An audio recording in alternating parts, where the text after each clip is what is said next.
So that means that my services are clearly needed. Because that's a steer. We don't have any bulls. So the only way that job's getting done is if I do it. So today's educational TikTok is going to be all about breeding cows. Now, disclaimer, I am not a professional. I do not do this as a full-time job.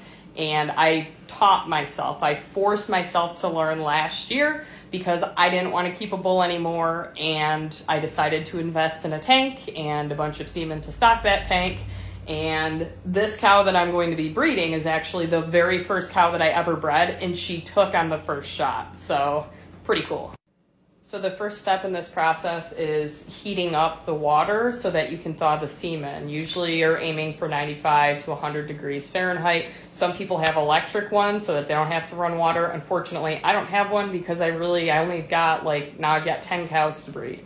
So I don't really need an electric one. So you got to heat the water up so that it's high enough. I also have to take off my Apple Watch because when I'm doing it, the left arm goes up the rectum of the cow. So can't have the watch on. So the cow that's in heat right now is my commercial red Angus. I only have one. I got her as a bottle baby. The rest of them are all registered Herefords. So this one, I bred her to Wagyu last year. I'm going to do that again. So the first thing I did was made sure I had my gloves, make sure that the water is still at an acceptable temperature, have my sheath handy because once I get the straw thawed and cut, it's going into the sheath and then going onto the gun. I also have to have my gun with it depressed so that when I go to put the straw in, I don't have to fight with it. I also have to have my scissors handy and my tweezers for pulling it out of the tank. So in here is liquid nitrogen along with those straws, and you'll see when I open it, you'll see the cloud.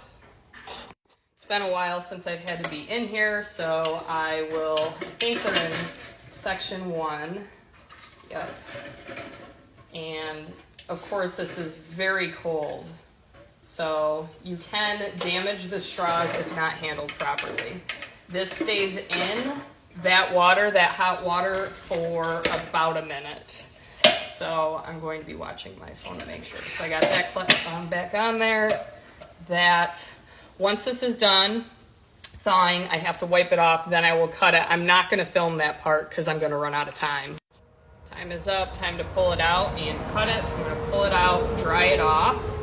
Try not to handle it directly with my hands because that can kill it. Cut off the tip, place it in here. I'm going to have to make a part 2.